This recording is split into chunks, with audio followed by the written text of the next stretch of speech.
What's going on, guys? This is Off Color Discussions. What's up, people? Go to offcolordiscussions.blueberry.net. Subscribe to the podcast there. Listen to the podcast there. Share the podcast there. We're going to start doing beer reviews, so you can go check out that page. We'll review the beer that we had with the guest the week that the podcast is released. Use me. So go check out there. There'll be some other news and information. We're going to start expanding more on the site, trying to direct people there. Share the episode from there if you enjoy what you're listening to. Get everybody else involved. It's all about community. That's what we're trying to build here. Community. It's a movement. Let's start treating everybody nice, polite.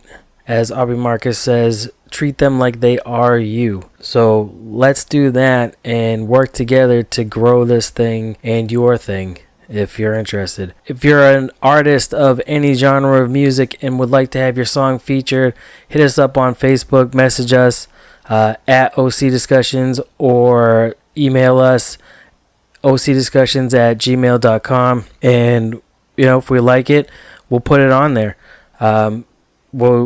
We put all your links to your social media, promo it for you, put it out there. All that we ask is that you do the same when the episode airs, and that's how we grow. That's how you grow. So keep us in mind for that. Follow us on Twitter still for your chance to win a $25 Visa gift card. We're still looking for a couple designs for t-shirts. We got one down. I'm trying to get two more so that we have a variety. Again, hit us up on Facebook, message us, Twitter, at OC Discussions, whatever you got to do to get at us. This week was a lot of fun. It was very different from anything we've done so far, but it was great. We sat with Alana Foden, Susko. She is a comedian, does fundraising for any event that you need. She'll put on a comedy show to raise funds for whatever you got going. You can check her out at comedyonpurpose.com or on Facebook, Comedy on Purpose. Join her email list and you'll get all your notifications. You can reach out to her that way. She's also I forget how she worded it in the episode, a toy salesperson for adult relations. It was a lot of fun talking. It was just very different than what we've done before so far, and we had a blast. She's going to help us out with some comedians, local talent, get them on here. So that way, again, we help them, they help us, and yeah. So after we have a song by Grips, Loaded. This dude's nasty, out of Maryland. This song is one of my favorite songs going right now. The audio doesn't do the justice. You gotta go see the video. The video will be on our website, but you can also go to YouTube, check him out. Grips, Loaded. That's Grips with a Z, just in case you don't get it. And yeah, the beer of the week was Nugz out of Great Rhythm in Portsmouth, New Hampshire. It was delicious. So with that, let's rock this shit.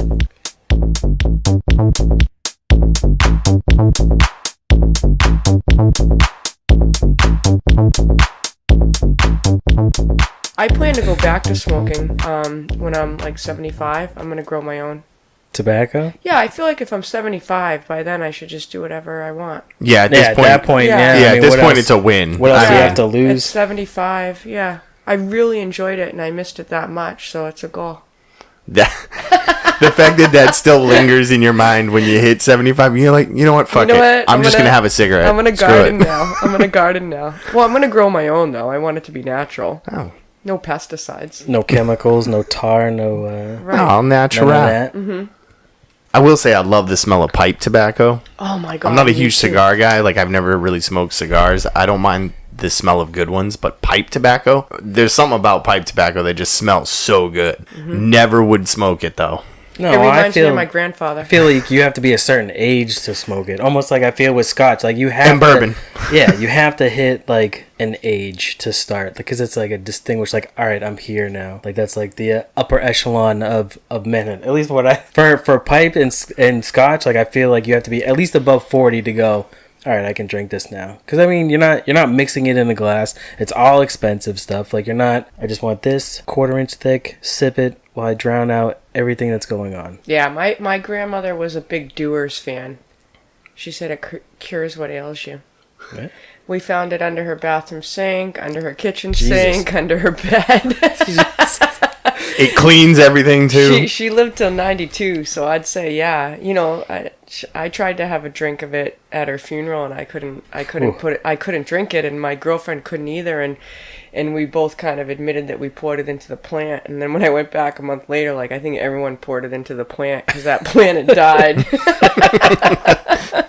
It didn't just have big plant muscles. It didn't have scotch with scotch muscles. Yeah. Yeah, I feel once I hit 40, I've been through enough shit to start dabbling into some bourbons and whiskeys and stuff. That's slow drinking stuff. 50 for scotch. I can't touch the stuff. I cannot. It's lighter fluid to me, and also I'm allergic to liquor. So when I have liquor, bad things happen. So it's all fun, and then an alarm sounds in my head, and only I hear it. So that's how you know you have an allergy. Yeah. Yeah. But first you alienate all your family and friends and piss them off so they don't want to help you. Yeah. So I haven't had liquor in 7 years either. I can't. It's my blood type. It's a real thing. Yeah. Sure. That's good though, but at least you notice. You know what I mean? Like, I know. Some people would go, fuck it, and just keep going. And I loved the ideas of martinis. Like, I just love the idea of it. Like, it just sounds fantastic. Like an apple teeny, that just sounds so fabulous. And then the second one, you know, they have the birthday cake ones, and those are so delicious. And then, the martinis. And then we're like, let's have a flight and try them all. And I'm buying for everybody. All of a sudden, the pockets get big. Yeah. The appetite gets big. Yeah. I settled in a few years ago. I just decided no more like hard liquor, none of that. I'm a red wine. I'm like a red wine snob now too. Like I've sent glasses back and just said no. I'm sorry, not for $9. Open me a fresh bottle. Yeah. Wow. Nice. Well, nice. At least you know what it tastes like then. Yeah, not vinegar. Yeah. See? I would have no idea with wine. Yeah, me neither. But I feel the same way because I'll still drink vodka and rum and whatever, but I don't want your house shit. I don't want your mid-grade shit.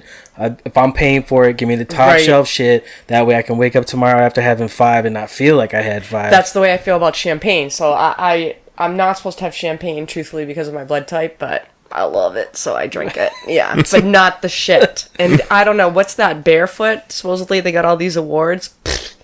I don't know who's drinking that. It's shit. It's disgusting. Oh my god. Everybody who doesn't know better, apparently. It's bottom of the barrel. That's why they call it Barefoot. I don't know. See, that would be the one that I would grab. The wife says, "Hey, grab me a bottle of wine." Yeah, because it has a little gold medal on it. Yeah, that's why. I'm like, this has got to be good. Yeah, they want a prize. No, go with Chandon. Go with Corbel. I'll have to remember that. If you buy it by the 6-pack at Hannaford, you get 10% off. Yep. They often run out of those carry bags, though. Oh, really? Well, they're all at my house. I usually get a headache after a sip. Yeah, I cannot touch champagne. It's probably not a good champagne. Yeah, the 2 times I've had it. No. First time I had wine, I came home from a Christmas party. I was about 22 years old, and I was hammered. I wasn't driving. I got a ride. Right. Someone goes, "Hey, I got this from my work. You want some?" And it was like a bottle about this big, and I just chugged the whole thing. Was it Riuniti? I don't know. Mad Dog? I had no idea. It wasn't Mad Dog. I knew what Mad Dog was. Mad Dog is from back. No, it wasn't Mad Dog. It was just some little like sample size. Yeah, that's gonna be like Mad Dog. Like like basket kind of wine. Probably Sutter Homes. Maybe. That's so disgusting. And I just pounded it. You can cook with that. That's about it. Yeah. Burn off all the alcohol in a frying pan. Yeah, and it was just a horrible night. I think I made it 20 minutes, and I was just in the bathroom, just completely sick. The whole next day, I had the worst headache. That's bad. So no wine for a long time after that. Not a good idea to mix. Not a good idea. How's Budweiser going? I love Budweiser. Their venue, Beer Garden, is absolutely gorgeous. It's like working in a church of beer. You know, sound has been a little tricky because of the arc of the ceiling. If you guys have ever studied sound, probably being in radio, you have. The sound system that they installed in that building, awful. Right. Yeah, but I bring my own sound, and that helps. If we stay below the curve, it lets the sound stay below. I encourage them to hang more artwork up because that'll actually capture the sound and keep it down low. But other than that challenge, we've been getting new audience in there. We have been having audience every week. And the comics really love the room. I think because they get a free beer. Do they really? Yeah, they do. Oh, good. Yeah, That's awesome. they're a great venue to work with. They promoted in the Hippo, and they're super supportive. They let everybody know on the tours too. I still can't believe that they're only promoting the Hippo. In this day and age, like I know they have a Facebook page. Oh, well, maybe they do it on there. I mean, I've never seen it. I promoted on through my Comedy on Purpose page on Facebook and on my regular page, weekly. But I asked all the comics to do the same thing too. And then I did that backdoor stuff where it's all connected to Twitter. So I do it once and then it's done. Yeah, I think Snapchat is the next thing I'm supposed to be on. I don't know. I always just go in the back door. I don't want to be on social media all the time, but I like it to look like I am. Yeah. Especially branding your stuff. From what I've heard, as far as branding goes, is Snapchat's big. Snapchat's where it's at. Yeah. I'm not on there. I don't have enough time to. It's the younger crowd that you're gonna want. Yeah. There's a ton of people on Snap, and even like business wise for branding, that's what you want to be on to reach out to people. It's crazy. We're not there yet. Just I don't have time. Well, trying to operate everything else. Like that's why I just connected it to Twitter. But I know I have it on my phone, and I open it. It's like 1,200 friends are waiting for you, and I'm like, shit, I should totally do this. I'm really tired right now. Right. Because I do comedy full time, but my other full time job is I sell romance enhancement products. So I feel like Snapchat would be so awesome, like to promote it on there, just because it's kind of a catchy name. You could boost your business on that. Yeah. Well, I think a lot of goddesses do. But I don't know. I like talking to people. I like seeing them in real life more so. Seeing their reaction. And even now, one of the newer things I'm doing on Facebook is you can do voice messages instead of just messaging people. Yeah. Yeah. My friend actually did that. Yeah, Chad actually did that the other day. You have to do it in under a minute, and it's more personal, and so I think the more technology evolves, the more de-evolved we become in our communication, sadly. I use my Facebook 95% for offensive material. And 5%. Because you work for the public school system? No. Which would be amazing with the stuff that I post. And 5% for my kids. Like, I'll post pictures of my kids when my wife goes, hey, you haven't posted a picture of your kids in like 6 months, so just let everybody know they're still alive. Oh, right. Well, that's why I have her. I just share her stuff. Social graces. Yeah. That's what I use it for. I probably use it like 90% for marketing and promotion, and maybe 10% keeping in touch with everybody. And I do brag about my kids on there, and only recently, now that they're older, because I don't know, when they were younger, my kids are wicked beautiful, and I don't want them to get stolen. You know what I mean? I don't want them to be like, oh my god, that's a yummy looking one, I don't know. So, but now I guess I'm less afraid, or my medication's right. I don't know. I'm sure it's every mother's nightmare. Pictures up there now. They're older. My son towers over me. I just started teaching him to drive. Wow. I know, right? Nerves of steel. So he turned 15 and a half last Thursday. And that's a scary age. That's when they can start driving. And oh yeah. No, he's actually not, I don't want to say he's not a normal boy 15 and a half year old, but he's very kind, he's very thoughtful, he's wicked nice. He's almost 6 feet, so I'm really grateful for all those things. So like if I ask him to go to his room, he goes. Because I can't make him. Yeah. Put on the mom face. Yeah. Yeah. And look up at him. Yeah. Thankful I have years left. Especially with my daughter. I'll tell you, it goes fast. Girls are harder, honey. Oh, yeah. Girls are harder. Especially now. They get YouTube to teach them all these things. I mean, just the attitude. She is 5.5, over 5.5, going on. She's almost 6. A teenager. Yeah. Oh, yeah. Oh, like, it's just the girls attitude, grow up so fast. does makeup, hair. I'm like, yeah. I can't handle this right now. Go away. My middle one just wanted a car and a credit card. She was like all done with us at 10. She was like, I don't even know what I'm doing with you people, Yeah. She called an emergency family meeting to go over our finances once because she felt like she wasn't living up to the lifestyle she so rightfully deserved. Wow. Yeah. Wanted to go over how we were handling our money. Yeah. Wow. Jesus. I'm not gonna lie. I think I would have taken this opportunity to put somebody in their place. Well, I'll tell you what. I wanted them to be empowered and know that they could do anything that they put their mind to, just not with me. You know what I mean? I'm the exact same way. I can't show an ounce of weakness in my house, so No. my house is completely full of women. There Yeah. are women you are. everywhere. So you must like come in here. You can pee standing up. Yeah, Yeah. actually, Yeah. yeah. You get a lock on your bathroom door? That doesn't do anything. It doesn't. No. It doesn't. I hate. My kids started FaceTiming, right? And coming into mommy's bathroom was just like a personal private meeting. And I'm like, "Are you on the phone with your friend right now? Get out of here!" That is one thing that I'm lucky. I made it very clear as soon as my kids could walk that when daddy is in the bathroom and the door is closed, You don't wanna that's be in my here. office. It's That's a my lone space. throne time. Yeah. Apparently that doesn't transition for mommy. No. Apparently the rules don't apply the same No. way no matter how you tell them. It's like, hey, I'm Yeah. hungry. I'm You going to the know what bathroom. it is? It's because mommy's still for a moment, right? It's because she's not doing anything. She's just right there. So that's why I think my kids always come in. Yeah. My son less now. You know. Wow. Yeah. I don't hope so. Yeah. He's actually, we're wicked close. He just had his second HPV shot. Have you guys heard of that? No. When your kids get older. And so HPV is an STD that pretty much anybody, like 50% of the population over 30 has it. And they and it causes throat cancer, it causes cervical cancer through oral and through sex. And so they found a way to eradicate the disease.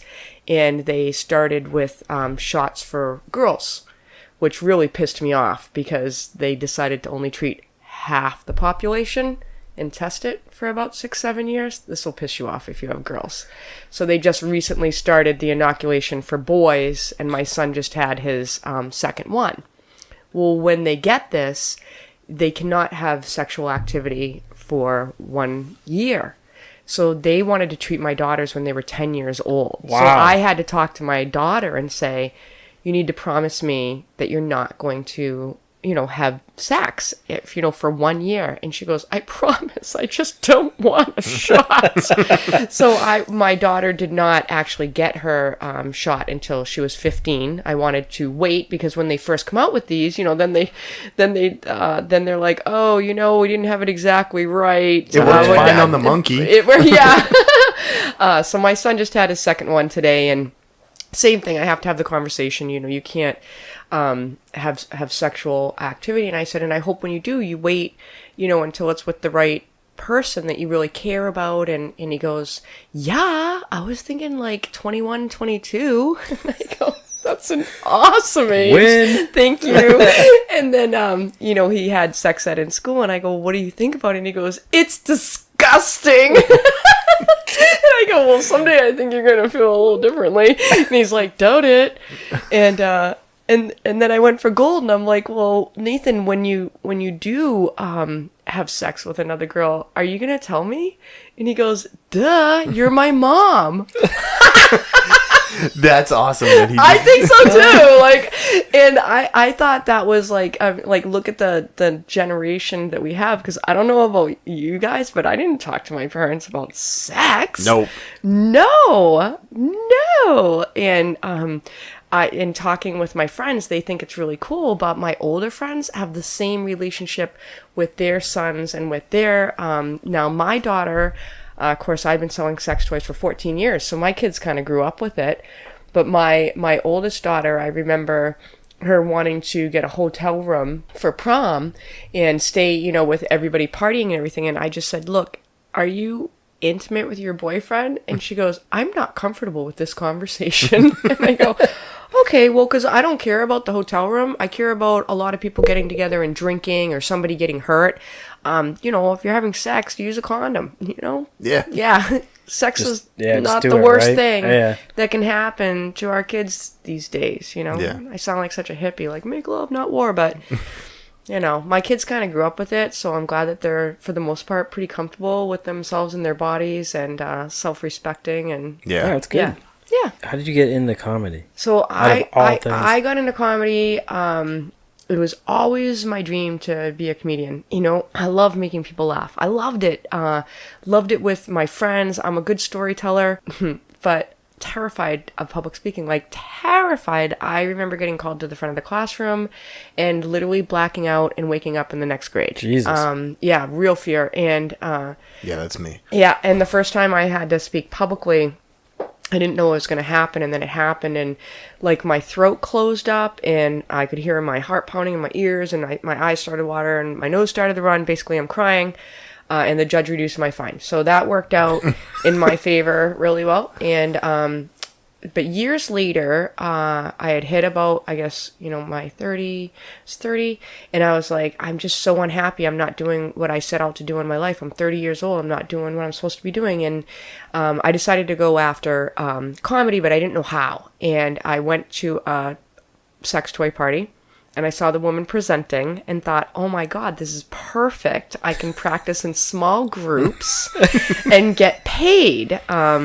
And literally, I was so impressed by the woman's confidence and poise, and she'd say penis, vagina, anus, and the words would just roll off her tongue, you know, and I thought I could do that. I was shit-faced at the time, and I mentioned the whole idea to my therapist, and he thought it was a really bad idea. So I fired him, and I signed up, and that was in 2003, and that same year I took a comedy class. I read a book, Comedy Bible by Judy Carter, which is a great base for learning to write jokes and structure of jokes and the types of jokes that there are. And I did really, really well in Athena's Home Novelties. I was kind of like an anomaly in their company. Probably because they treated it like a business, you know? And so I was pretty much number 2 in the company. And I've always been a top 10 leader now for 14 years. Wow. And I know, I love it. And it helped me. It helped me get over my fear of public speaking, practicing in small groups. If you've ever been in a party situation like that, sometimes nobody's listening to you. You just keep going. And I tell them, I'm like, I don't mind if you talk amongst yourselves. Like, I have 3 teenagers. You can't hurt my feelings. But I'm not going to back up, rewind, or replay. I'm just going to keep going, and you can book a party and hear a whole nother show on a different day. And yeah, I do rhyme like Dr. Seuss sometimes because I've been doing it for so many years. And it was great training for comedy because every party is organically different. The audience is different. The location is different. Even my delivery is different. And I do like a 45-minute to an hour comedy show several times a week. So it gives me a lot of practice. And I love it. It's wicked fun. Well, at least you weren't trying to be a magician. I can make a lot of things disappear. I'm fascinated by magic. I think that would be fabulous, but no, I think love and laughter, sex and comedy is that's my essence, you know? So There you go. yeah. I don't think selling sex toys is a good idea for him to start. No, yeah. I don't think that's going to come across as well. No, that will probably come out to lawsuits and potential charges. Yeah. Why? No, well, you're not supposed Because to use them first. see, that's the thing where Yeah. I think he'd be really great at not only storytelling but his improv. From spending time with him, like we've gone to the store just to go shopping for whatever food or whatever, and it's like you make detours down aisles, and eventually clerks will come up to you and say, "Hey, can I help you?" And yeah, I'm looking for the best lotion that you have for masturbation here. I'm just not sure which one to pick. Like that What's type of gonna stuff, and it's rejuvenate like and lengthen? That's like- awesome. and it's I would go like- with an anti-aging cream if I had a penis. That's the way I feel. But you guys can pretty much use anything. Like I heard fruit is the new thing. It's very exfoliating. fruit. Yeah, Fruit? like there's melon balling, you know. The last thing I heard was conditioner. That's because we're old. So it's, No, that's just because you're married and that's what's in the shower. fair enough. Yeah, see, I heard it from somebody else. I was like, conditioner? I actually had a friend that got caught in the shower with his phone in a sandwich bag Oh shit. and using the You expensive can't write this conditioner. stuff. Oh, not the stuff that makes your hair grow. Yeah. Yeah. So, Needless to say, she was really mad. Oh, but she didn't want that one. You can remake another one. You guys should honestly, like, I'm a big advocate of masturbation. I am a big advocate of masturbating. I think it's important to do it every day, men and women, because it's good for you. It lowers your cholesterol, your blood pressure, it improves your mood, tightens your core, works your pelvic floor. That's why my vitals are awesome. I got my shit checked I've today. never had a blood pressure you spike guys, ever. Seriously, and for your prostate, like, your prostate has one job, and that is to make sperm, to make ejaculate. So you want it to do its job. And like breast cancer, it's October, we have Breast Cancer Awareness Month. Where is Testicular Cancer Month, guys? It's nowhere. Yeah, that's a good point. Every no one idea. woman that gets breast cancer, 4 men get testicular cancer. You guys need to be rubbing one out and just be like, if they catch you, just be like, honey, it's good for me. It's good. It's good for me. It's like doing yoga. I'll or make Pilates. you another one. It's right. It's important. Well, it really is, especially for women, for our pelvic tone. It's important. They're finally doing studies now on female sexuality, especially as women get older, that it's more important than ever that we continue to orgasm. And I don't know what comedian it was, but I thought it was the funniest thing ever. And she goes, "When's your last fuckable day?" And I'm like, fuck. I don't know, but I hope I'm almost dead, Because I feel like I'm still going to want to get laid when I'm 70, when I'm 80, when I'm 90, I mean, I don't know. I mean, I haven't spoken with an older woman who said, I just don't want to have sex anymore. I just can't imagine that the drive ever goes away. I hope not. You're going to need a reason at 75 for that cigarette, so I mean. Yeah. Yeah, probably. Yep. So, but we don't have to talk about your prostates anymore if it's uncomfortable for you guys. I'm so sorry. That's probably went really educational real quick. Yeah. Sorry. Well, no, we've had conversations like this before. This is not uncomfortable. Okay, cool. Usually it's a room full of guys like right. bagging on each other, talking shit. talking yeah. shit and bagging on each other. But Yeah. hey, it's the same educational message. Yeah. It's actually probably a little more scientifically backed than what we say. Yeah, probably. Yeah, probably. More words that have, more than 4 letters is usually educational.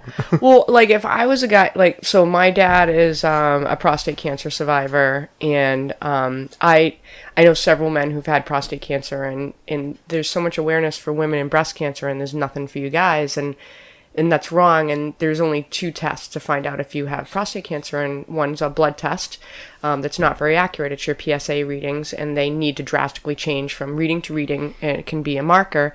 And of course, the prostate exam. And the thing about the prostate exam for the realsies is you're hoping that person has touched many a prostate to know the difference between what is soft and what is hard, and their fingertip pad is basically all they're going by. So these are not very accurate, nor very more. Men can get prostate cancer from the age of 18, and they say that if you get to live to be 80, like 80% of you will have prostate cancer. Oh, damn. What the fuck? Right? So rub one out. Like, it's Yeah, important. How do you like, approach that with your doctor? I'm gonna go start right now. We're calling time out. Yeah. How do I approach that with my doctor? I just want to know your experience level with like how many prostate. Really? Are you really good at Feeling ringing doorbells? I feel like on an average, how many do you do a day? right. Yeah. I'd wonder about that. I'd want to know. I mean, I want an experience. And doctor. they're wearing a glove, hopefully. So it's got to go through that glove too. Yeah. So I'm just surprised that more advances haven't been done for early detection is all.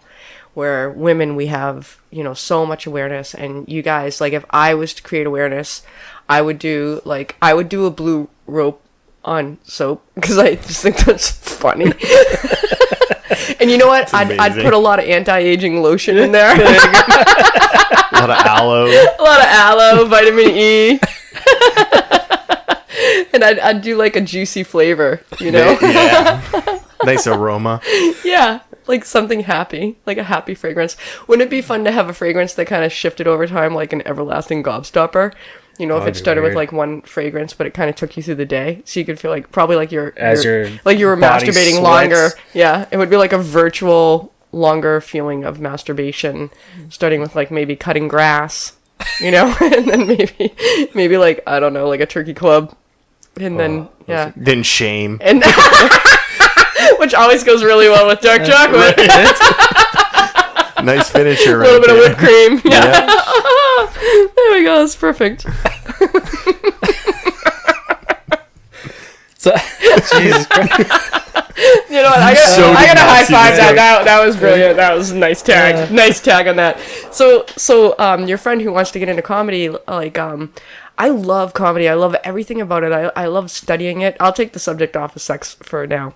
We'll go back. We'll definitely come back to it. It always comes back. It really does. It really does. It's most of what our thought process is about. Never really goes away. Bad food. Just sits in the back. Just stays right there. Watching. There's one of the things that I love about comedy is there's different types of comedy that oftentimes, because I'm a nerd, I analyze things. And have you ever read about the 5 languages of love? Like when you're first with someone, you exhibit all 5 languages of love. And then after you're married for a couple of years, you just do what you're most comfortable with. So in comedy works the same way. There's 5 different types of comedy. And like the comedy that I like the least, is like America's Funniest Home Videos where people get hurt. I'm cringing. Slapstick. But people love it. And that's how their brain is wired, that is funny for them. And for me, I'm like cringing. My favorite comedy is play on words. You know, because I just find it so quick and so smart when when there's like a play on words kind of joke.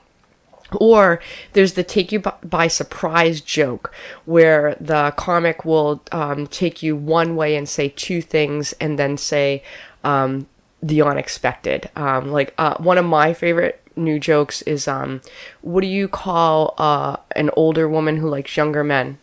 What is that called? It's called what's the name for it? A cougar? Justice. So because it takes you down a different path than where your brain is going. So I love that. I think it tickles the brain. And one of the other great jokes is where they do comparison jokes. And Bill Cosby used to do this really well. I know his name's kind of dirt, and it makes me so sad because he was an icon to me, and I just think he was one of the funniest performers and brilliant minds. I'm sorry that he was a dirtbag, but he would do great comparison jokes where you take 2 very dissimilar items or situations and then you blend them together in a joke, and it comes out very, very funny, and it works. It works the mind. So those are like my four favorite, and my least favorite is slapstick, or where somebody gets hurt. Yeah. And a common mistake for like new comics, you can always tell new comics if you come to a show, because they do, we call them fart and poop jokes, or they just go right to gross. They go right to gross. Yeah. Like, yeah. And the audience is cringing or they're laughing because they're uncomfortable. So they tickled that part of the brain, but that wasn't really the funny part. And they're known as hacks. But in the beginning, you're like learning so much of the mechanics, like you're trying to figure out the microphone. If you're like me, basically, I stood up, my brain sat down. I was like, I remember feeling physically myself turning green. And you'll notice also there's a lot of alcoholics in our industry. And I think that's because they like have a drink, to like calm their nerves. And then they have another drink. And that's like the biggest mistake. You really want to be up there without a buzz on. Are you going to become an alcoholic if you continue performing? And it takes your edge off. You want to be the most sober one in the room because you want to be the one who's in charge. In case somebody heckles you, that can be difficult. Most performers, when you see them on TV today, if someone heckles them, they get kicked out of the audience. That's right, because they're messing up their set. And your friend, he can do great improv. That with on the stage is not very often done because of TV, because everything has to be timed exactly to the commercial. Most performers, they go up and your set is exactly timed even to the laugh. And if it runs over because the laughter runs over, in their head they have to shift some of their jokes or cut something out to finish on time and keep the time. 'cause time's a huge thing in comedy. If you go over your time, you might not be asked back because you skewed the show. Yeah. Now, how do you find new guys to come to your show, to be a part of your show? Do they come to you, or you go out scouting for? I like it better when they come to me, because I do work a lot and I have 3 kids. I do go into Boston, looking for more comics, but I like to be paid, because I've been doing it for a long time. But because I've been doing it for a long time, and when I started, I treated it like a business. So my very first room was Foden's Tavern in Nashua. Yeah. And I asked the comics to join my email list. So I have 175 comics on my email list. So when I find that I need to fill shows, I send out an email blast. There's also New Hampshire comics page on Facebook where I can post there. But mostly I rely on referrals from other comics. Comics will refer them to me, which I love. And then I collect people, I collect friends, and I collect their information so I can stay in touch with them. It's kind of a business training. It's our job to make sure our clients never forget our name. And I consider my comics are like my clients because I need them. And I'm glad to be useful to them, to give them stage time with authentic audiences. And together we put on shows. I can't do it without them. So I always try to support them. Beer Garden runs on Wednesday night. My show finishes at 9. A lot of those comics I help set up with another booker in Manchester. So they go 4 exits down the road so they can perform twice in one night. Oh, good for them. Yeah, because you got to work for free for so many years before you make any money. Oh, it's definitely a grind. Yeah, you got to love it. It's an art form, and you got to love it. But I like to make a living at it. I do. Of course. I do. Yeah, I specialize in fundraisers, so I do the comedy rooms. I have Soho, also in Hudson, and Valentino's, and up until the arena sold, I used to run the arena as well. Oh, wow. Mm-hmm. And then maybe you guys remember me from what was it that I used to run here in Merrimack? I had a non-compete. That's why I couldn't go to Beer Garden until that venue closed. But I used to run another room. I run 3 to 4 rooms at a time. Wow. And those I consider like my storefronts, because it continually brings in new customers and new clientele for me and new audience members for my comics. And I invite them to join my email list and invite them to like my Comedy on Purpose page so I can work more on social media. But my company really specializes in fundraising and benefits. And my personal goal is to raise $100,000 in a calendar year. Right now, I'm at like 44,750. Wah, wah, wah. Oh, no. I know. Yeah. Every year, but it's been my goal for the past 3 years, and I still haven't hit it. But I keep trying.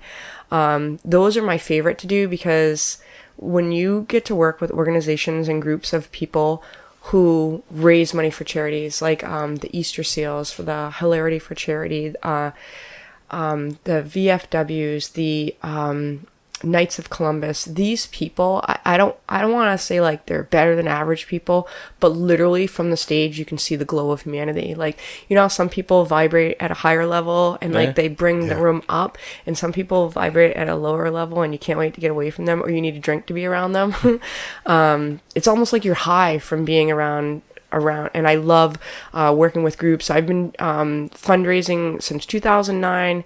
I present for groups and teach and train them on how to make more money at a comedy benefit and at a comedy fundraiser. And even if they've already been doing it and they got great systems in place, I help them increase their profit margin.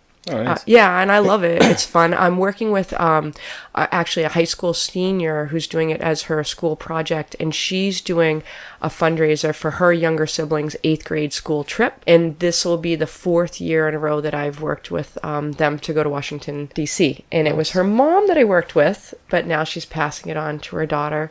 So I'm excited about that, and I know that we'll do really well. I think the last one that we did, each of the students only had to pay like $200 out of pocket, which, you know, that's pretty good. It's for a a weekend school Washington, trip, D.C. yeah. trip. Yeah, it's pretty cool.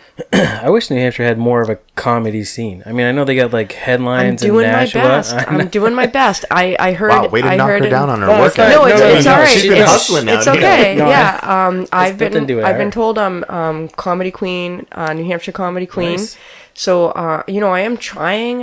When I first started, I'm like, my goal was like, I need to bring comedy back. I need to bring comedy back. And some of the comics I work with, the bookers, it's interesting. And I don't know if it's the alcoholism or the drug use, but there's a little bit of a high school mentality. Some of them. I don't want to say all of them. And I got a lot of pushback in the beginning, like, and my feeling is I come from a place of abundance. Like, there's plenty of business for all of us. There's plenty of venues for all of us. There's plenty of comics. We need more comedy. We need more comedy, and more comedy would create more comedy. And someone told me once that what killed the comedy scene in New Hampshire was karaoke. Well, I think it's because karaoke's kind of more interactive, but you can ignore them and talk. Where comedy, like, that's kind of rude. You know what I mean? Yeah. So yeah, it's like they're two different animals. But I like to see comedy come back. I do feel like there's more comedy now than there was when I started, but that's just because there's 4 more rooms going on, you know? So I keep trying. Oh, you're doing great. I had a great time there. Yeah. Oh, I'm so Beer glad. garden. Like, that Good. was fun. Like, it was cool to see, because I've listened to a bunch of podcasts of like Bill Burr, Joe Rogan, Oh my God, and like yeah, I Ari love Shaffir. him. Yeah, Love him. So, and I hear them talk about them working on jokes, but I mean, they're out in LA. So unless you're out there and going to their shows where they're working material, you're not seeing that. So to go there and seeing new comics work on material, I thought was awesome, because I've never seen that. I mean, the only actually, I think I've been to 2 live comedy shows. One was Dane Cook when he played in Manchester, and the other one was, I think the Palace did a comedy night. But it was really weird. It was like a very small stage. I mean, it was years ago. Like, Christ. Gotta be over 12, 15 years ago.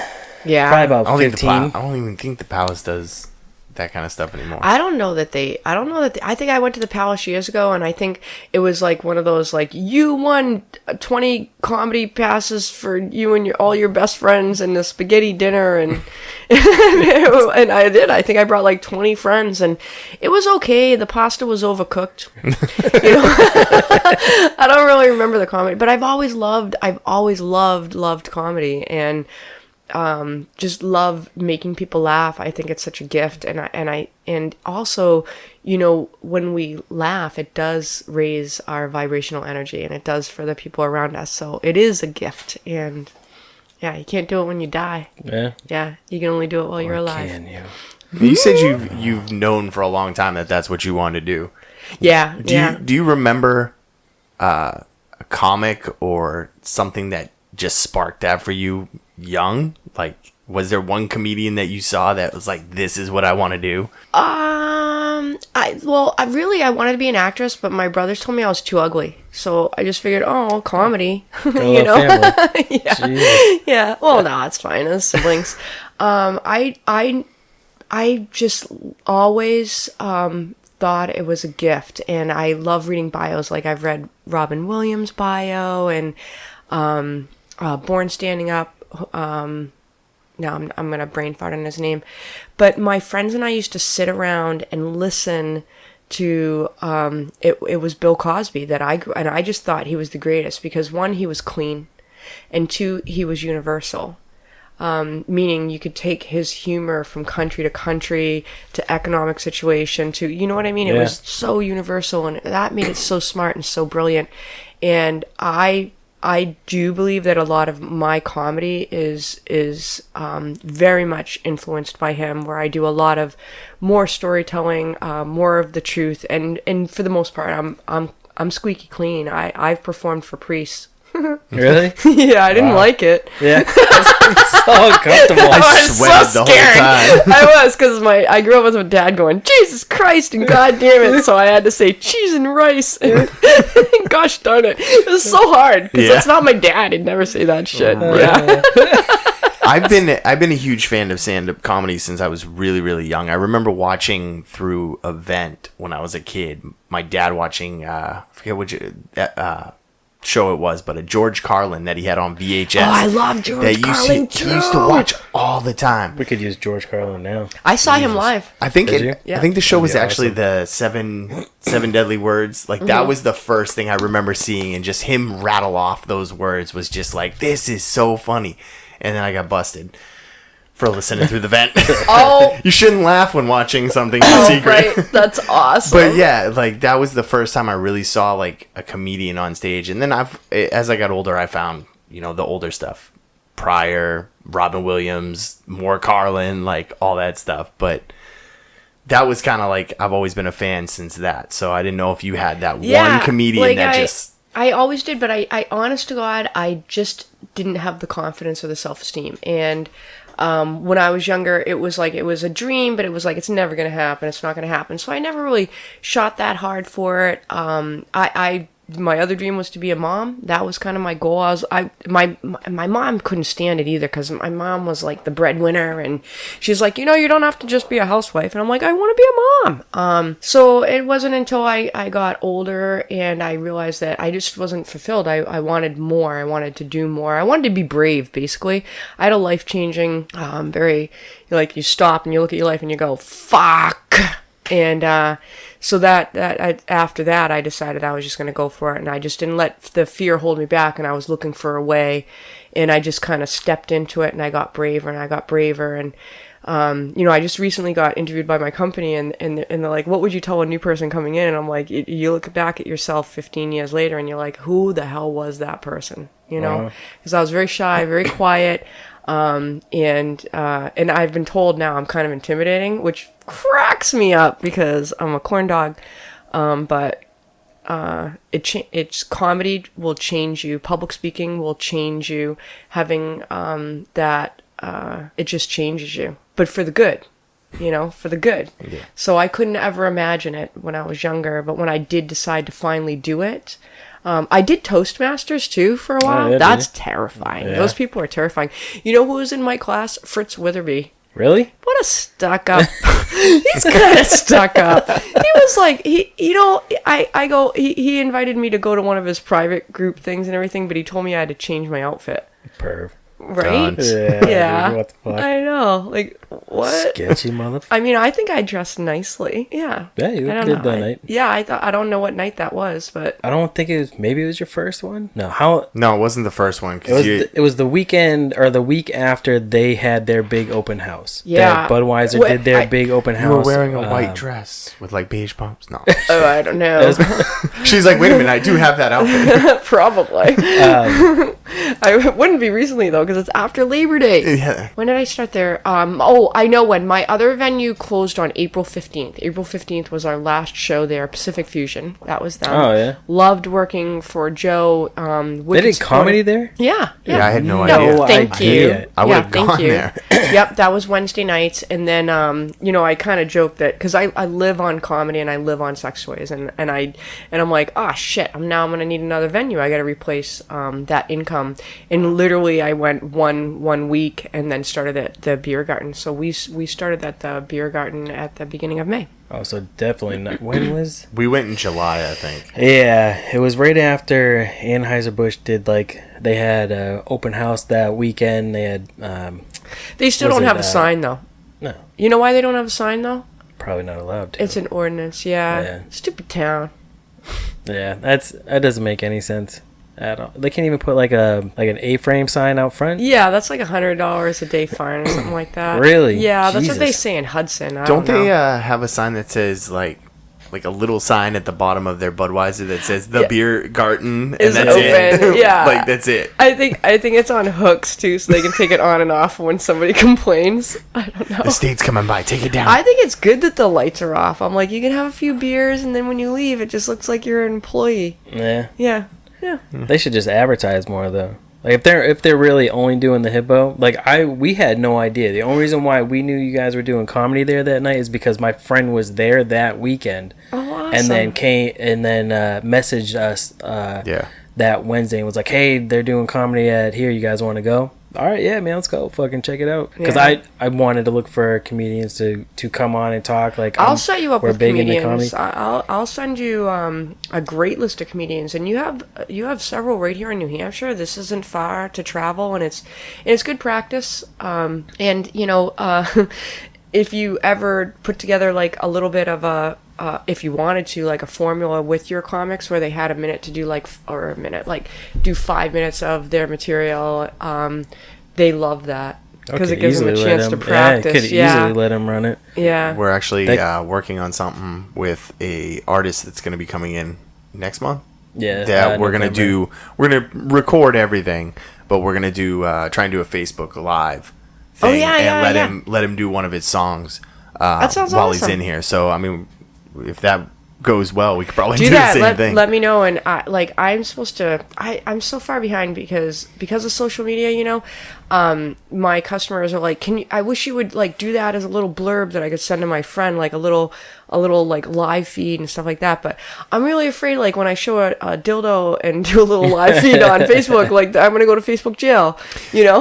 Yeah. I think they just kick you off for a while. Yeah, but they'll block you. 48 hours and no Facebook, that's like leaving the house with no cell phone. Yeah. Yeah. How will I live? How will my friends know I'm okay? If you haven't posted in 3 hours, people tend to get worried.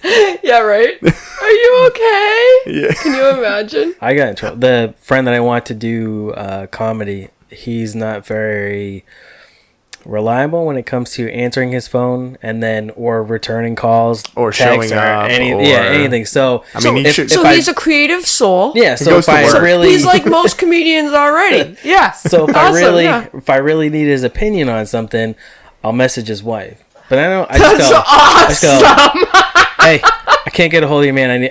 I need him right now. I need to get a hold of him right now. That is And awesome. then call me. And then he'll call me like, dude, what's the emergency? Oh, it's not an emergency. I just need to know your opinion on, if I should wear the blue shirt or the red shirt, and That's awesome. and go from there. So That's awesome. That's awesome. take a break, Sure. grab the beer, Sounds and then good. Wrap it up. Can I taste this? Yeah, Of course you can. No, we just wanted you to sit there and smell it. Oh, that's good. You were talking about what would you say to new recruits that came in? And Oh, yeah. all I could think about was you saying you just got to get comfortable with using the words penis and anus and vagina and let it roll off your tongue. Yeah. Just do that. That's how you get comfortable doing this. Just do that. Yeah. We're having like a private event while we're there, and yeah, it'll be pretty cool. I think I think I have 14 of my team members going, and my roommate's so cool. She's like, she goes, I got a whiteboard for our room because the doors are metal.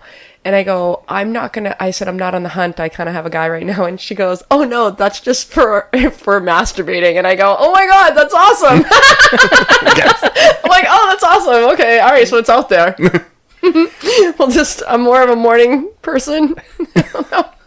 Like you can call dibs on time in the room, I guess. You are now riding the elephant in the room. Alone time with mission control. Or depending what we're given, Yeah. Well, one year I thought it was funny because we went to Jamaica and they gave us handcuffs. And we're like, what? Jesus. I know. It's a little adventurous. Yeah. Right? Yeah. You never know. Might find the island native. I'm fairly Well, impressed they that were this is just Velcro. There was no key, so you didn't have to worry. Oh, I haven't. Safety I have safety those. first. That's what the safe word's for. It's a little harder to come out when you're by yourself, though. It doesn't matter. And Velcro things are not easy. Nope. I'm impressed at how smooth this is for a 6.3. That's nice. It's got a great aroma, good taste, smooth. Nugz. Nugz. It's a wet, hot IPA. Is it a 6.3? Is that how much alcohol is in there? Yeah. Yeah. Oh, that's awesome. So is that like high for beer? I don't know. Not for an IPA. That's actually That's about average. Yeah, Well, maybe a little on the lower side, actually. Yeah, I mean, from ones that I've seen so far. in my experience with the IPAs, I mean, with all the new, craft brew places coming out, they're finding newer ways to make easier to drink IPAs for the people who aren't really into them. Because they used to be really hoppy and but I'm finding more and more of them that aren't. Which are good because it brings more people into drinking. I think it good tastes beer. like beer. It tastes good. I think Bud Light tastes like water.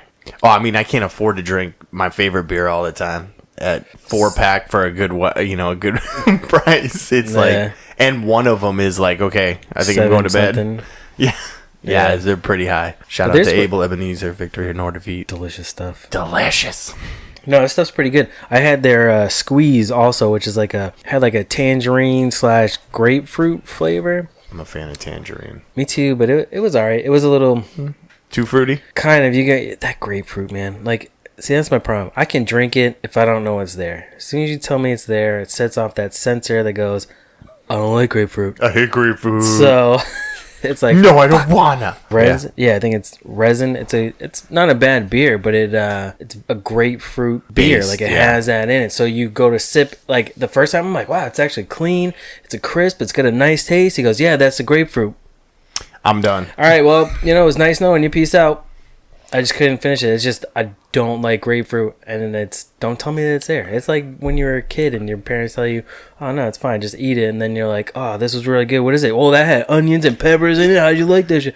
Yeah, you won't even taste the onions. Yeah, that's like deer's tongue. All of a sudden at 25, you turn into a 3-year-old. I don't want it. Well, I think this beer is delicious. I bought one of my first, was it called Porch Shanty? Porch Rocker? I didn't like it. No, the same Adams Porch Rocker? Yes, that was the one. It was too lemonade-y. Yeah. And I thought, if I want to drink lemonade, I want to drink lemonade. If I want to drink beer, I want beer. Yeah, that's what... See, I'm not a big Shanty fan just for that reason. It's like, either you do or you don't. Do you want to drink a nice beer, or do you want to drink lemonade? Like, this is not good at all. It's heartburn in a bottle. But what did we say was the best pumpkin one? My personal opinion, I mean, I don't do a ton of the pumpkin ones, but I really like the Shipyard Pumpkinhead. That's the one, I think, yeah. There's another one that Sam Adams makes that's called 20 pounds of pumpkin or something. Ooh, does it have like a little pumpkin patch on the front of it? I think it might. It's like a white label with like a few pumpkins across the label, but it's called 20 pounds of pumpkin. That one's really good too. I mean, I was thinking it was going to be a little over the top on the pumpkin taste, and it really wasn't. It's a little deceiving, but those are probably my two that I would go to for a pumpkin beer. Really? You're not gonna throw out Abel's Homecoming? I haven't had it. I actually have not had it. Right here local? I'd try that. And they get their pumpkins local, and they roast them at the tap room. Yeah. Oh, that sounds fantastic. Yeah. I just want to be there when they do it and do a little witch thing, have a little ritual. I think it should be out this week, maybe next week. Now, they did it last year, right? Because I didn't know about Abel last year, so I hadn't tried it. But everything else that they have, I really like, so I don't see why I wouldn't like that one. But who knows? No, this one's really good. Nugz. Yeah, as soon as I saw that, I'm like, yep, sold. So I don't know. I don't know what it is, but Nugz. I'll take it. I'll take it.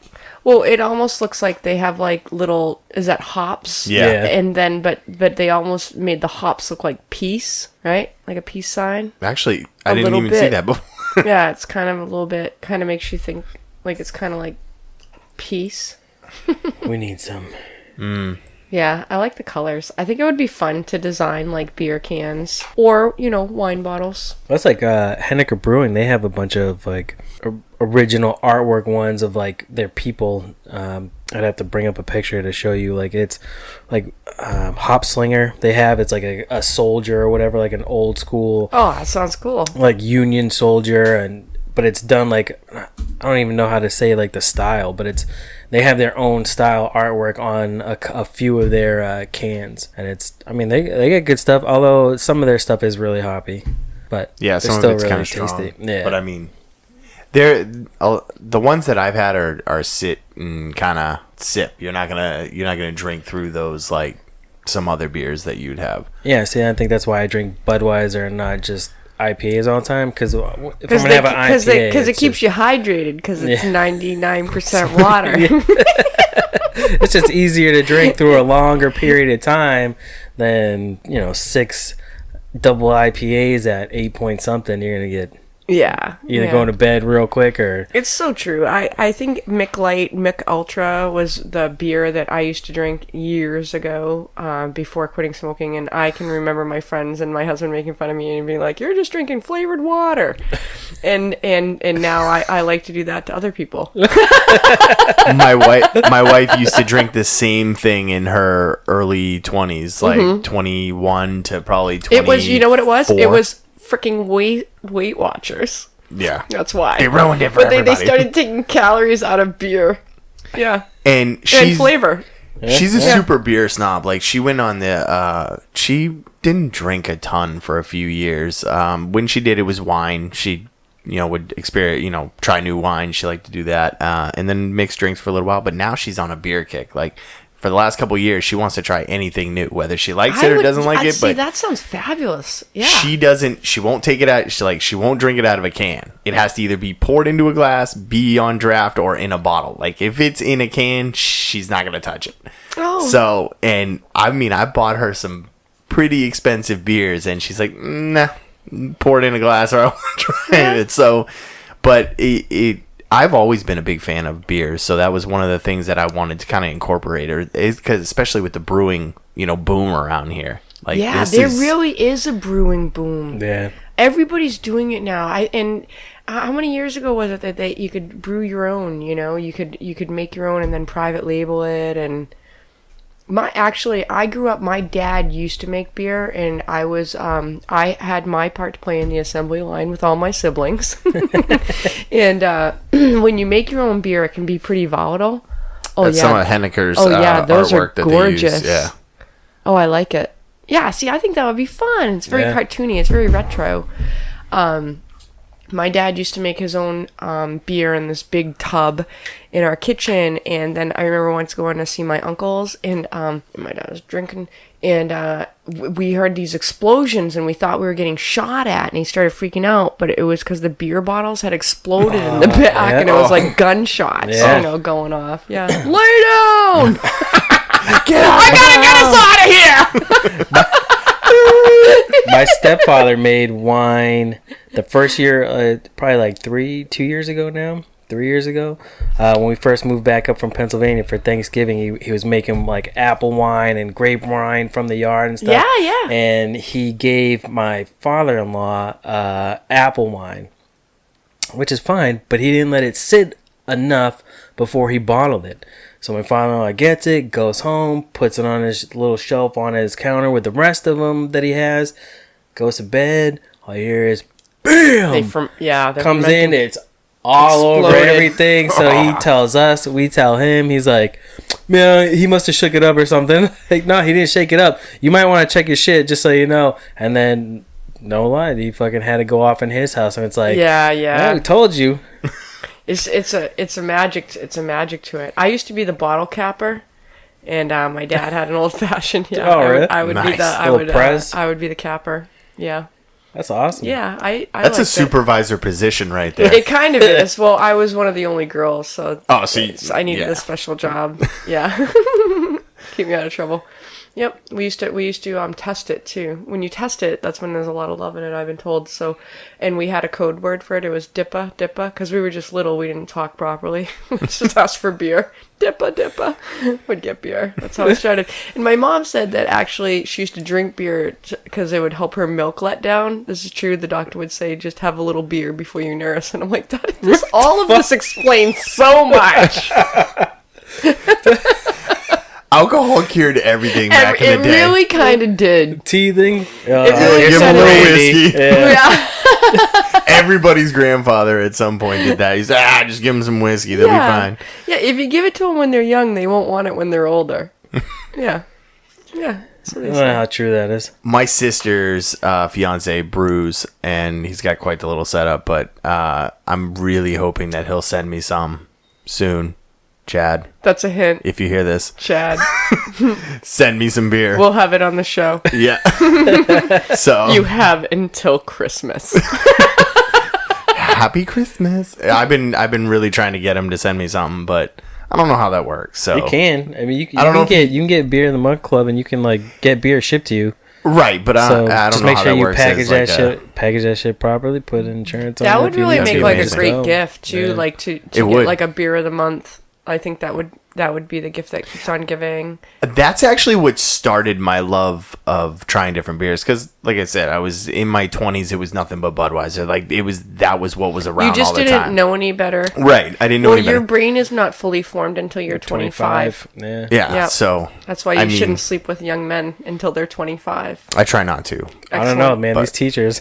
These teachers done. I didn't have no teachers like that back in my day. Yeah. I heard that. Yeah. My daughter actually recently had a night at school, and where they talk about what the kids go throughout the day. She's in 2nd grade, so after last year's meeting, like with the teachers, no teacher looked like that when I was. So I didn't want to go this year. I was by myself this year. My wife had to work, so I was like, yeah, no, I can't make it to that. I can't go. I got other stuff to do. Yeah. Apparently, that is just what. Like I work at schools all the time during my day job, so I see the teachers that walk in and out of there, and most of them I mistake as students. Like, right, it's crazy. Right. Yeah, all my teachers were like 60, and like there was nothing like that in my school. Probably for the better, but I don't know. Probably for the better. For them, I don't know. I had Mrs. Lang and Mrs. Kane when I was younger, and I thought they were the most beautiful women I'd ever seen when I was a little girl. I just thought they were so beautiful. I thought Mrs. Kane looked like right out of Creature Double Feature, like one of the women who would like run away and like the one that would trip. Always just take off your shoes. I'm leaving you. I like to make sure when I try shoes that I can outrun a predator right off. That's what I'm the girl in DSW shoe, and I run. Those pumps. Well, that's because I work in weird places. Sometimes I work in not the most upscale areas. Yeah, sometimes right? I keep a taser, right? Noted. Yeah, I keep a taser with me only because I don't want to carry a gun because I don't think I'd ever shoot anybody. But I have no problem tasing them. Yeah. See, I think it's fun, actually. Sorry. I'm back. Well, no. See, I'm back and forth right now because You'd rather shoot than tase. No, see, I would rather tase because I don't want. Me too. I don't want somebody dead. Me too. Because it's so much easier to pick up urine and feces than blood. Yeah. Yeah. Blood stains. I know. I've seen CSI. To be honest, Yeah. I'm not. It's horrible to get rid of. Yeah, you can't, and it's one thing when they're unconscious and soiled, and you can put them behind the wheel of their car, push them down the street a little bit, but if they're bleeding, that's harder. Yeah. Yeah. I mean, I'm not opposed to having my girls know how to fire or handle a weapon, but Right. I would much rather them use something like a taser because, like you said, I mean, once they shit themselves and like piss all over themselves, you can just take a picture and put it on Snapchat. They're just disoriented for like 3 minutes, depending on how long you hold the tase. Yeah. These are things that I'm gonna have to address. I set my daughters up with tasers before they went to college, and I know my eldest daughter had an awful roommate, and I'm like, you should just tase her. Because I'm an advocate of the excessive use of tasing. Well, I'm pretty sure all of our friends are glad that we didn't have tasers. Yeah, growing I'm pretty up, sure that there would be a lot of people pissing and shitting themselves. I know. I'm glad that none of us had tasers. Her roommate would come in, very, very late and be intoxicated, and everyone had to get up early for work and for school, and her roommate was just really obnoxious, and I'm like, well, if you tase her, when she's looking away and she's drunk, she's not going to know, and then, it's like an intervention. Low voltage. Yeah. Just go to sleep. Go to sleep. You're done now. You're not going to believe what happened to me last night. I shit my bed. Yeah. I don't know. Maybe you shouldn't drink so much. See how that can help? Would you admit that? Would I? Yeah. Yeah, I think if I was a college student and I had gotten so drunk that I woke up the next morning with little puncture tase wounds and shit my bed. It won't necessarily puncture. Oh, they don't? No. No, okay. No. Well, if I would shit my bed, I think I would tell somebody, how drunk was I? Because when I came home last night, I don't remember being that drunk. If you, in truth, that's like anal tone. That means you've lost your anal tone. So that's why. But most people don't get so drunk that they shit themselves. Usually they just piss themselves. Yeah. Yeah. Yeah, so that maybe that wouldn't be. God, Yeah. I have never done either. Neither You're have I. so lucky. very- You're so lucky. That's so good. I I used- have not either. So we're in the club. We're in the same club. Neither have I. All right, this is 3 for 3. Neither have I. I'm a huge advocate of kicking off my shoes and finding the most comfortable place to sleep because Right, I know my right. limits. Yeah, And it's I the floor. actually like to take off all my clothes, and usually there's a trail. But I mostly make it to my bed. Yeah. Yeah, I'd make it to a couch, a chair. I Yeah. always kick off the shoes first Yeah. because you know the rules. I did But, wake up on the floor once, but I think the last thing I remember is I was trying to do this like run and sail and kind of, kind of land on the bed, and I think I missed it. But that was alcohol. Yeah, That was clearly alcohol. I don't drink alcohol anymore, so I'm okay now. it's the Just allergy. beer. Yeah, It's the allergy, and a lot of people aren't aware of it, but it depends on your blood type. If now what is the blood type? Just So I have B negative blood, which is true, and it bums me out so much because I try to be positive. It's such a great joke, but it is really true. Yeah, the soundboard. So negative I know, blood right? we process, and there's even studies now saying that not having the RH factor in your blood, all medications don't necessarily work. For us, which is weird. yeah. You ever read about people who go under anesthesia and they stay awake during the whole thing, but they Yeah. can't move and they're paralyzed? Yeah, I've heard that. Oftentimes that's negative blood. There's a most you recent. would think that they would know that though, like that B negative would be something that potentially would have that effect. Sometimes I think I just read too much because when I go to the doctors, I'm like, how do you not know this? Between Prevention Magazine and Reader's Digest. I've been reading this on Facebook I've for been 3 reading weeks. this since I was a teenager because I stayed with my grandmother a lot, and when she passed away, she'd buy it for us every Christmas. I'd get Prevention Magazine, Reader's Digest magazine, and she got forgetful as she got older, so she'd buy it for us. So after she passed away, I actually received these magazines for like 7 years from my grandmother that would say Merry Christmas, because she forgot. But it was awesome because Reader's Digest didn't forget. Yeah. No. Yeah. So I don't know. For they're supposed to be like eating right for your blood type. I kind of for the most part do, but the alcohol was the biggest thing. I was getting gout from beer in my 20s. Wow. And it's because it's not right for my blood type. So then when I have it, I just make sure it's good beer. And I'm not supposed to have chicken either. So when I have chicken, I only have it fried because that's like my favorite way. Because the grease offsets. The grease offsets the medical Because it's- problems. No, when Delicious. I have too much chicken, it gives me joint pain. And chicken was the first meat I removed from my diet, and years of hip and knee pain just gone. Not Wow. eating chicken. Yeah. So I only have, but you can't live without buffalo wings. No. And you can't like. So have you tried like organic or like free range chickens and all to see So if it's been I'm different not than rich. So no. Yeah. But I am considering getting my own chickens, but it really bothers my kids that I would kill them and eat them. And I Or how tell do them, they- I'm like, I won't, I'll have a man do it. Like, My wife wants chicken so bad. I don't want them so, so little known For fact. eggs, though. So I grew up wicked poor, a lot of siblings, we had chickens. And getting on the school bus, the chickens used to follow me, and the kids would make fun of me, and they called me the chicken lady. So I grew up being like bullied, humiliated, right? Chickens. And but now when I run into people from school, they're like, "Oh my god, you were so funny," and I'm like, "You're so mean," because I remember.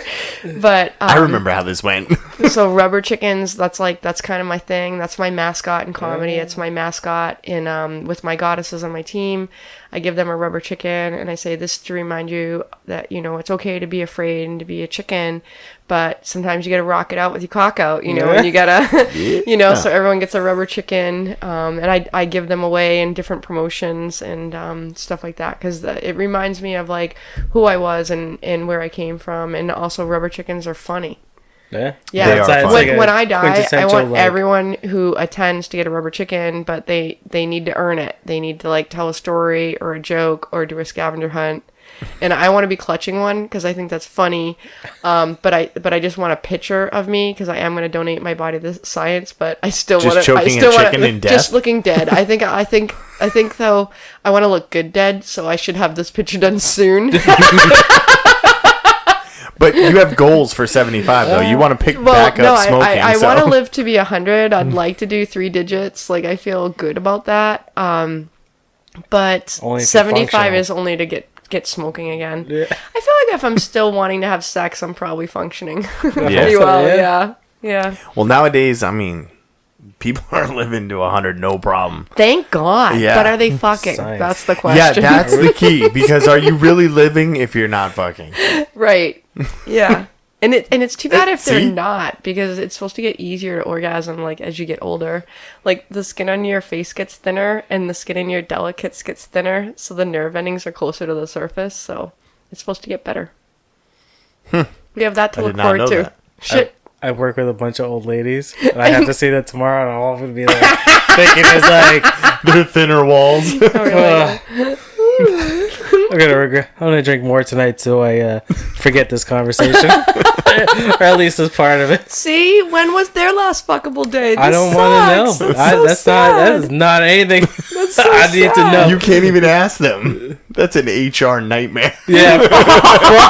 So when do you Probably. think your last fuckable day is? That's not going to go over well. Yeah. Especially if you say, when do you think it was? Yeah. Yeah. Not is. Peggy in HR is going to need to see you right now. And I'd be, excuse me, did you say pegging? Or that is a technical term in the industry. Alana, thank you for coming. It's Thank my you. pleasure. You guys were awesome. Thank it's a you lot so of much for fun. having me. Thanks for coming in. I will definitely be in touch and try to get there more. We actually just shifted to recording on Wednesday nights, just due to work schedules. Thursdays for the fall doesn't work as well as it did for the summer. Fantastic. So if you guys ever have an opening or a last minute cancellation, let me know. I would love to send some comics your way. Sounds Awesome. great. Tell everybody where they can find you. You can find me on Facebook under Comedy on Purpose or Princess Goddess. You can also see me every Wednesday at the Beer Garden in Merrimack, New Hampshire. It's the Anheuser-Busch facility. And every third Thursday at Soho in Hudson, New Hampshire. And if you join my email list, shoot me an email, Alana, ALANAS, at Comedy on Purpose. I'll add you to my email list. Thank you guys so much for having me. This was really fun. Welcome. Yeah, it was fun. Thank you for coming in. It was my Thanks. pleasure. Bye. Peace.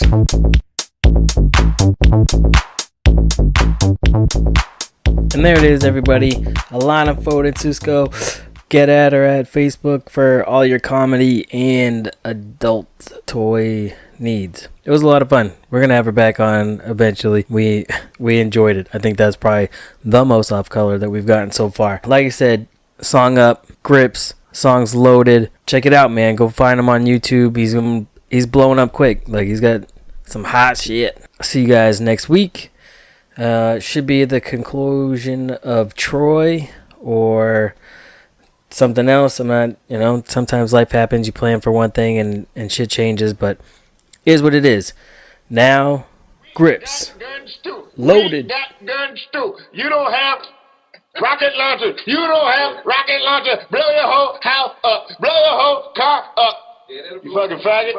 Low, that means it's loaded, your story coming to an end. You was a pawn, I see your chest move, I put it again. This abrupt to a king, that I stutter my friend. I throw a lit match at your face while you guzzling gin. I'm nothing like them. I see a smirk or a grin, you'll get a swift uppercut to the nerve in your chin, your turban a spin. All of your fans thinking you tough to be, you not alarming like you let the burglars in. You too weak, that's 14 days of slaughtering. If I punch the air, you drop by the force of the wind. I grip a sword tight, her course of the bend with one slice of the knife and take a portion of skin. Don't try me, I drive with a cool shotty. You don't wanna play with the king. You Kyrie, boosted Ducati, run over 2 bodies. God like go surfing during a tsunami. I stay with the weapon, the 50 like I finna trust the 9 is loaded. I can hit you from 100 yards blindfolded. Then inspect the body through the lens. If it's still moving like Dizzy's label, I shoot again. 30-06 buckshots in the back of the trunk. I tell him I'm loaded. I tell him I'm loaded. I move faster, smart could improve NASA. My raps get applause, just followed by cool laughter. My shoes dapper, Lou a roof clapper. Talking your top four like the end of a book chapter. The Bushmaster, loaded can spook cast. By the time he leave you ghost, that's power infused plasma. You's a rapper, you should watch and take notes. This is how a killer roll like a good actor. I'm throwing a ninja star, aiming for a major vein. Shotgun, lifted feet off the pavement like David Blaine. I can skydive with no parachute out of a plane. Hit the ground and walk away with just an ankle sprain. Fucking around, I put that Glock to your scalp. I Mick Foley, talking slicker, get you socked in the mouth. Treat you like loose change, find you lost in the couch. From something mean coming out the can like Oscar the Grouch. I'm in the upper echelon when my pen is drawn. Dead rappers' body's what I'm stepping on. Find you in the club, stomp you out while your record's on. That's a hit, I don't leave my lawn without my weapon on. 30-06 buckshots in the back of the trunk. I tell him I'm loaded. I tell him I'm loaded.